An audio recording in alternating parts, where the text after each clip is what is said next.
Welcome back to Definitely Not Definitive. I'm Ken. And I'm Bethany. And we're just a couple of silly butts in love that love reacting to some Digimon. Yes, we do.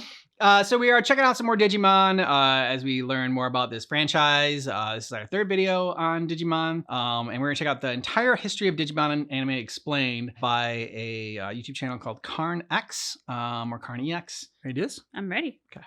Learn about the entire history of Digimon anime. Digimon animation is 25 years old this year, and I am 5 years older than it. And Toei and Bandai Namco are seemingly celebrating. Digimon Con this year's promotion was mainly about Agumon and Gabumon, so just like every other year then. So join me, Welshman McGee, as I look back at the entire history of Digimon animation to get you all caught up in time for whatever nostalgic hash grabbery they do next. Generally, I'm going to be talking about these in Japanese release order, as tons of them are JP exclusive anyway, but some stuff will cater to the Americans and the Brits. Sorry. Also, this is a very abridged history. Don't expect a deep dive on every single season. I'm just catching you up on what you might have missed if you haven't been as active as a fan as my dumbass for the past 25 years. The adventure begins, technically, with a movie on March 6th, 1999. This movie is iconic, and did you know that it was one of 3 Japanese movies that were all edited?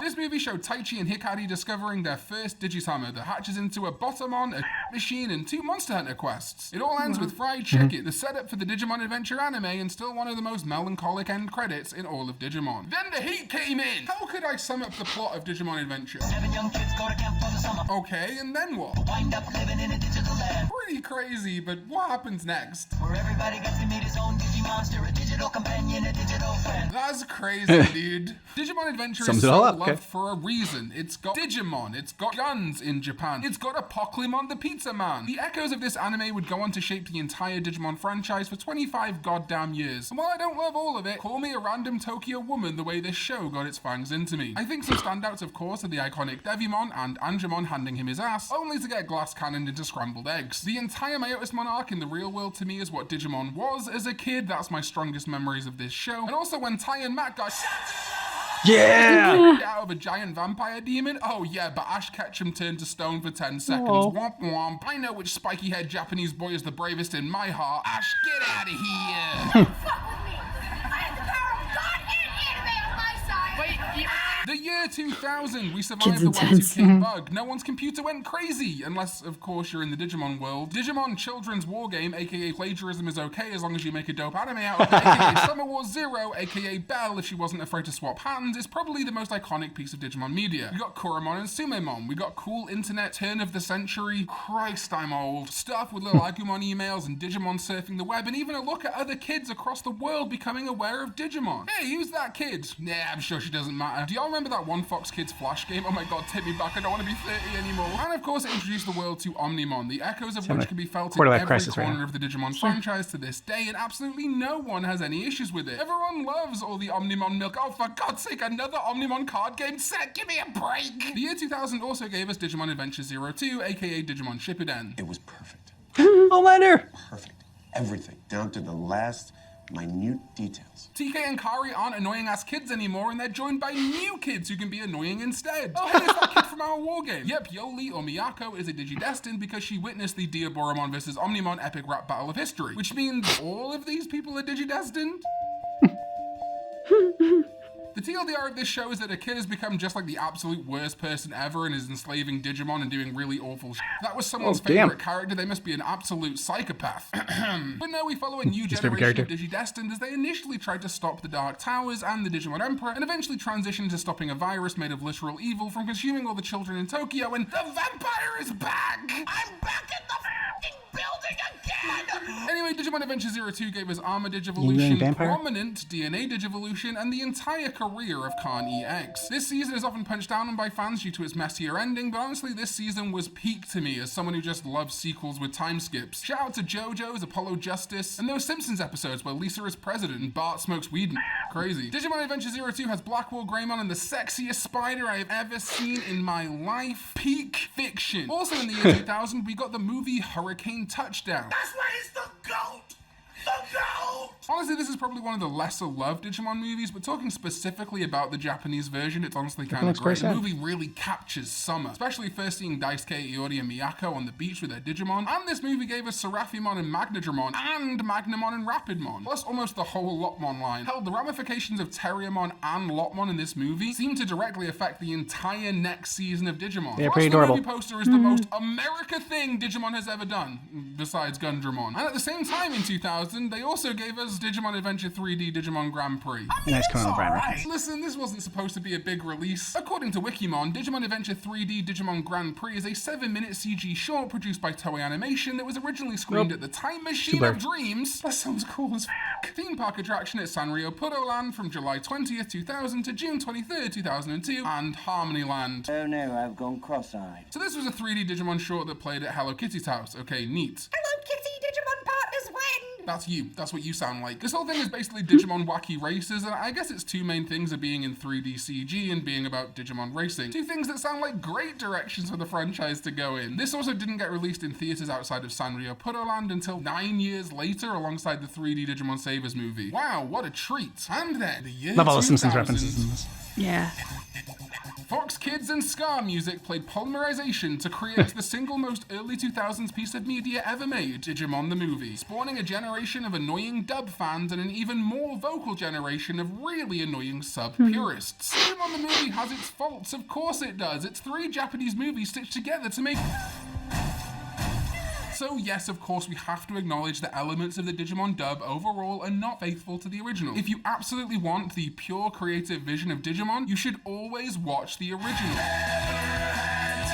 I'm sorry, I can't hear you over the voice of God. Davis's abrupt crying, one of the best soundtracks in movie history, yes, including the Digi-Rap, Poke-Rap, BTFO, and honestly some pretty ingenious ways of connecting 3 largely unconnected stories. Digimon the Movie may not be pure, but ooh, as a dirty little bitch, I will love it forever. Unlike that one kid's parents after the Angela Anaconda short. March 2001, Digimon Adventure 02, Revenge of Diaboromon. Did you see that? Diaboromon returned. Yeah, we're in the year 2001. Everything is great until Diaboromon starts doxing the Digidestined. This movie honestly doesn't get enough love. It spawned some of the best gifts the Digimon fandom has ever had, and it's even a huge callback to our war game. The kids are going back in the internet, Diaboromon and Omnimon here. It's all the member berries you wanted, right? And member berries! Dies and reboot chips to Armageddon, and in a really cool moment, Omnimon passes the torch down to Imperialdramon. Yamato and Taichi pass down the torch to Daisuke and Ken, and produce a form that is several factors less cool than Omnimon in every way. Thanks. Wow, a movie that really ends on the 02 kids fully being passed down the torch, cementing them as the next generation of Digidestined. Can't wait for them to get another season.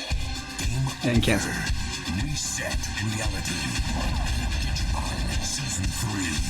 Can you see it? April 2001, Digimon Tamers exploded onto the scene, helmed by a really cool and normal guy. This would change Digimon forever and generate that one dude bro nerd who always talks about how the show fell off after season 3 and that Frontiers with an S was lame. But this same person is also exclusively a fan of Mighty Morphin Power Rangers. Anyway, yeah, Digimon Tamers is amazing, and it scratched an itch I was always looking for kids' cartoons. Trauma. You know, thinking about the love of Death Note, Anohana, Erased, any anime that makes me want to pull a Menma. Maybe it's Digimon Tamers' fault. Digimon Tamers follows Takato, Rika, Henry, the Power Rangers ninja storm of Digimon as they get thrown into a new world where the Digimon they consider to be a multimedia franchise are real creatures committing domestic terrorism. Throughout the show, they discover the real nature of Digimon, find new Digidestined, and also discover that literally every adult ever is a huge no-good piece of shit. There's so much to love about Digimon Tamers, and this video can't even begin to cover it, but it has Beelzemon on a motorbike Ooh, and the sweet! Slash mechanic, rest in peace, so I'd really struggle to find a reason to criticize this season. Actually, I just remembered what happens if you Google image search Renamon, so the show is terrible and I hate it. And then, in the second half of 2001, something happened that would devastate the world forever. Digimon Tamers Battle of Adventurers. Listen, this movie is fine, but Minami is the most pointless chosen child ever, and they gave her a card before the Hacker's Memory or Rear-Eyes kids. I hate Digimon, actually. I'm gonna make yokai watch videos. Anyway, this is like a fun little summer movie, Takato and Co., apart from Rika, who's doing side quests in Tokyo. Head to Okinawa, where they meet Minami and Labramon, who becomes Sisamon and have a pretty low-key fight with a normal Digimon. It's me, the devil. I'm here to convince you to do sin. Oh, and spoilers, Minami's dog dies twice, basically. Epic. I hate anime. And Oh my in March god! 2002, we got Digimon Definitely not Tamers, gonna watch the that Runaway movie. Digimon Express. A train movie. Well, not my bag, really. It was a Twice? sequel Gonna kill a dog movie without twice? Pinaka, for better or worse. Where after that big, sad, melancholy ending of Tamers, the Digimon are just back. Still, we got Locomon and Grand Locomon and Parasimon and literally no new forms for any of the Digimon in Tamers. Moving on. Digimon Frontier came onto the scene in April of 2002 and would fundamentally alter my friend Tom's brain chemistry for the rest of his life. A season full of familiarity with adventure send-ups, revisits from Digimon used in past seasons, but also fundamentally different in that this time the kids became the Digimon partners. It was Digimon Sentai Frontier. I initially did not vibe with Frontier. I don't remember it airing in the UK when I was a kid, and when I found out they had no partners, I kicked up a stink like the big diaper babby I was. But I've really grown to appreciate Frontier for its well-rounded characters, potentially very deep lore, and for other reasons. It's criminal that Frontier hasn't been revisited in years, and I really think deserved one more movie than it got. Let's make it the next major celebration, please. That 20th anniversary celebration was shocking. Frontier did get one more movie though, Digimon Frontier Revival of the Ancient Digimon, and it was, honestly, this movie is so mid. There's some birds being evil, it was actually all Myrmicusmon, and Ancient Greymon and Ancient Garurumon show up. Cool. Well, at least Digimon was still popular at this point. We wouldn't have to wait long for more Digimon anime. 3 years later. Ooh, damn. Next came Digimon X Evolution in 2005, a fully 3D CG movie all about the X antibody that it seems like unfortunately they're was not cranking out released movies outside like of Japan. But that's fine. 5 I'm a sure year or its something like that. contents and the It X seemed like- antibody won't have any importance in the franchise over the next 20. Oh my had to god. wait 3 years. Oh my Christ. This is a rare Digimon only movie. There's no humans at all. It's like the anti-Digimon Frontier. The story is kind of wild. It's actually an adaptation of a Digimon manga called Digimon Chronicles, but who cares about reading like a nerd? Oh, the subtitles, damn it. Basically, Yggdrasil is like the guy who owns the Digimon server, goes, nah, you guys are taking it too far now. What the hell is a Shakuamon? And decides to make Digi-COVID to wipe out a ton of Digimon. Understandably, some Digimon aren't so happy about this, and what begins is a bunch of Digimon adapting to this X program, developing their X antibody, which transforms them and their Digicorp into new forms. Neat. It also basically put the entire Doraemon branching evolution line on the center stage, which is someone who spent a lot of time on Digimon forums in the early to mid 2000s, I can tell you was the Stanley Cup of Digimon partners. Like, I totally get the appeal, but why does everyone have one now? And then a full year later, in 2006, we got Digimon Savers, the most slept on Digimon season. I think because it didn't introduce any crazy new gimmicks, didn't have anything insanely cool visually to call back to. What it did have is honestly one of the most cohesive and satisfying stories in Digimon history. Masaru Damon, not the Danganronpa fella, joins a government organization that are trying to keep the peace between Digimon and humans and keeping Digimon away from humans, alright? Anyway, what's cool about this season is that it continues the themes explored in the past, that sometimes adults are just assholes. And while Marukimon is an initial threat, the real bad guy is Professor Hojo, I mean Dr. Karata. This guy is like such a bad guy, it feels great to see him get pushed in. This season also gave us Bancho Leomon and the Chess Lesbian, so honestly might be my second favorite below 02. Gee, Masaru, how come Toei let you have 2 movies? The first of those movies came in July 2006, Digimon Savers 3D, The Digital World in Imminent Danger. This is another one of those theme park movies though. It's in 3D animation and actual 3D, but honestly aside from that, it's a total non-starter. It does have Kalumon crossing over with the Savers partners though, and they fight Armageddon, so that kinda rips. Even though Armageddon is defeated by 2 champion levels. What the hell? Then they got a real ass movie with Ultimate Power Burst Mode activated. This movie does my head in. So basically there's this girl Rhythm, and she knows all about Algomon, the Rhythm, get it? Basically this entire movie is everyone takes a nap, they wake up, Algomon's a bad guy, Shine Greymon stabs him, and then this Rhythm chick kisses Agumon and takes Algomon's egg back to the digital world. Also, she isn't human. You can tell why they stopped doing Digimon season movies after a while. And then we got another time skip 4 years later in 2010 with Digimon Cross Wars, aka Digimon Fusion. Digimon once again shifted up the formula in 2010. Digimon Cross Wars had one of the biggest longevities in Digimon since Digimon Adventure, getting 3 seasons, which even Adventure couldn't technically muster by that point. There's a lot that didn't gel with Cross Wars for me, but it's also innovative and just so watchable.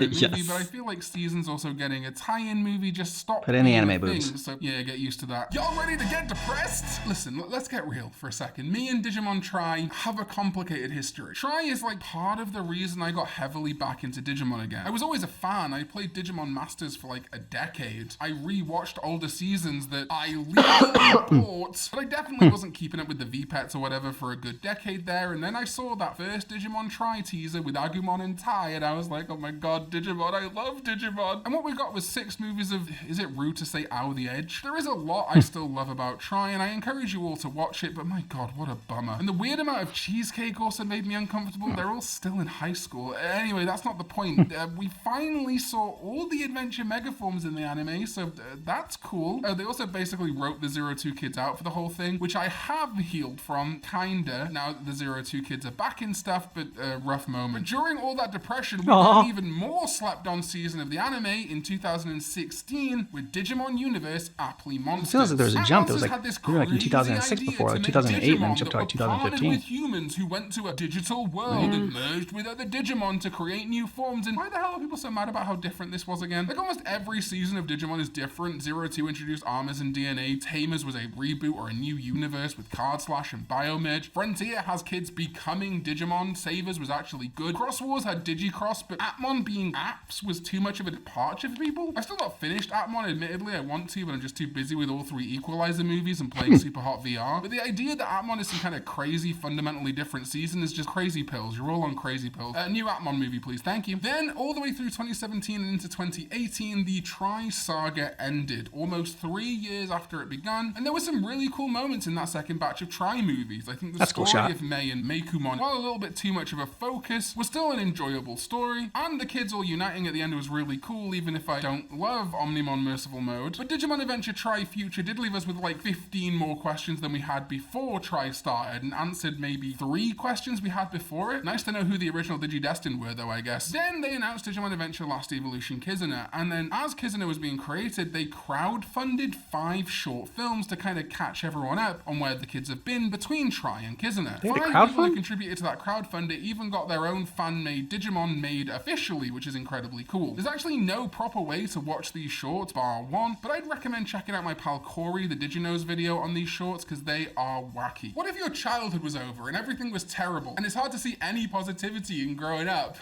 Yeah, imagine. Digimon Last Evolution Kizuna, aka Digimon Nah, this isn't the last one, can you imagine? Is the story of growing up. Tai, Matt, and the other 10 Digidestined, who are they again? Doesn't matter. Face a new threat in the internet. Eosmon. It's just like Diaboromon. A countdown begins, just like Diaboromon. But this countdown isn't for nukes. No, no, no. This is for the ending of Tamers, but even more emotionally devastating. Kizuna has some really dope battles, lovely nods to the past, and some truly baffling decisions. But the 02 epilogue is still canon, right? And then 2 months after Digimon Adventure Last Evolution Kizuna, a reboot of Digimon Adventure came out. When this was announced, we genuinely thought that Last Evolution Kizuna was going to do some time travel like JoJo stuff, where it was going to reboot the entire universe for a new continuity. They didn't do that, thankfully. Instead, what we got was something entirely different, a show that resembled Digimon Adventure, but honestly, if you changed all the names of the protagonists and gave them different partners, it would feel almost nothing like the original Digimon Adventure. It is a reboot in as much that it is fundamentally different. Overall, though, for me, it was a bit too long with not enough plot for my liking, but it had banging music. And in October, Digimon had a bunch of burgers, though. Digimon Ghost Game. Overall, though, for me, it was a bit too long with not enough plot for my liking, but it had banging music. Ghost Game is really cool conceptually. A Monster of the Week type show, very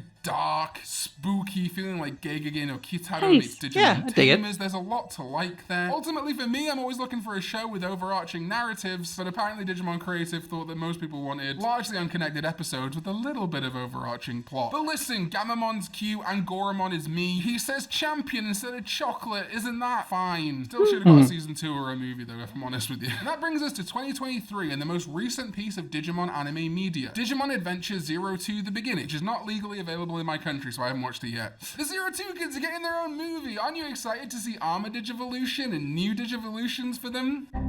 This instead is apparently the story of Uko and Louie, just what we wanted, just like we wanted in Try, right? We wanted the story of Mako and Need to legally say he hasn't Why do watched all it yet, these 'cause adventure it's illegal movies have for such a him to have bonus watched for it just in being this like, hey, forget about But these he's watched kids that it. you like. What if He there was repped it. another kid? Isn't this kid cool? Okay, admittedly, Willis was really cool, but who the hell is Manoa? Apparently this movie's pretty divisive, maybe the most divisive, and that's saying something given we have Try and Kizuna. Some people love this and some people did not like this. I cannot wait to legally watch it in my country one day, although they still haven't done that. Congratulations to Canada and Australia though, and America. Obviously America gets everything. I'm not bitter. So I can finally see the evolution that Imperialdramon got, right? Right guys? Where are you going? But that is it. The entire history of the Digimon franchise, summed up in a way that only my eloquent mouth could. So he went by very fast. It's meant for people that like are familiar with the Digimon anime. But like I will say that Karn EX, I didn't appreciate like his humor that he put in the videos.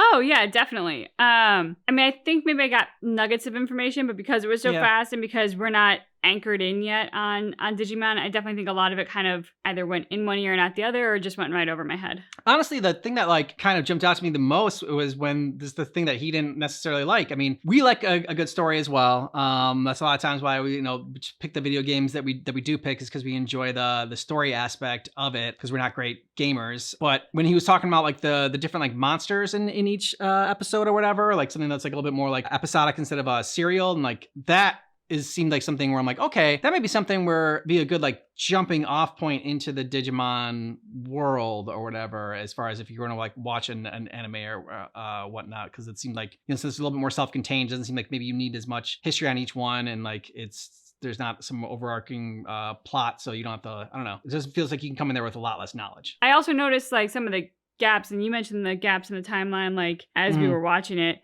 And I think some of our patrons have mentioned that Digimon tends to kind of like run in cycles where like it kind of is going well and there's a lot of interest, and then it kind of like drops off and then it comes back. So like I wonder if that's kind of like what he was talking about in terms of those gaps in those different years when like new content came out, if that was sort of, it had fallen off and now they were bringing it back. Well, he mentioned the first gap when it was like, it took 3 years, because like they were cranking out, it seemed like a bunch of Digimon content. And then there's the gap for 3 years. And then it seemed like, okay, it was like every year or something like that. Then they had put some stuff out. Then it seemed like there was a larger gap, which if he addressed it, I completely missed it, but I didn't think that he had addressed it like he did the other one.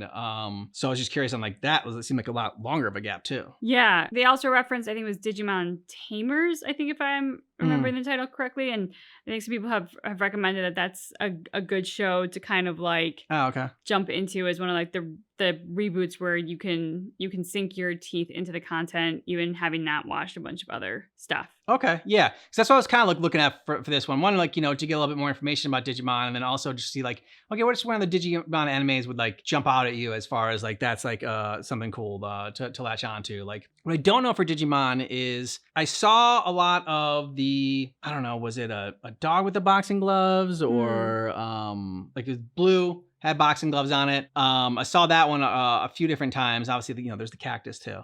But like Pokemon has, I know it's not supposed to compare the two, but Pokemon has Pikachu. Like that's just like, even before I knew anything about Pokemon, like I knew Pikachu. What's Digimon's Pikachu? Oh, that's a good question. Is what I'm kind of curious, because like I didn't necessarily get that out of this. Yeah, the stuff that we've checked out so far in Digimon, nothing that's jumped out to me has been like, okay, this is like the signature character for Digimon, versus like the signature character for Pokemon being Pikachu.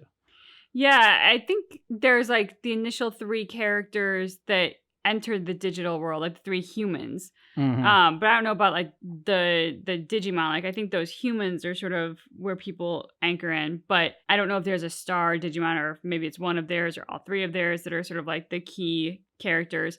I think the reason Tamers was recommended to us, if I'm getting the titles right and I'm not blurring it, is because there's a new tamer that comes in who's like, so he has to learn about the digital world and everything that's going on, which is why it's easier for newbies like us to jump in at that point, because we get to learn alongside him. Yeah, and they do it by having make sense in the story, because there's someone new there, but it also helps people that are new that are coming into the franchise. Okay, that makes sense. Yeah. Yeah, it makes sense now you said it, like, because they did focus when we we were talking about the first history of Digimon video that we watched, it was focused on the kids going in there, and like I guess because like there aren't different steps to like there are in Pokemon, like of evolutions, like one can start off as something and then completely evolve into something different. Yeah, the evolutions aren't linear like they are in Pokemon. That's the word I was looking for. Maybe that's why there's not like the signature there. Digimon. But if there is, let us know down below in the comments. Let us know what you thought about Karn EX's video as well. Like I said, it seemed like some good humor. So if there's any other videos to check out from their channel that you think would be helpful for us learning more about Digimon, let us know. And if there's other videos like outside of his channel, obviously to learn more about Digimon too, let us know down below in the comments. Thanks so much for watching our reaction for the entire history of Digimon Anime Explained, but just keep in mind. And our reaction is definitely not definitive.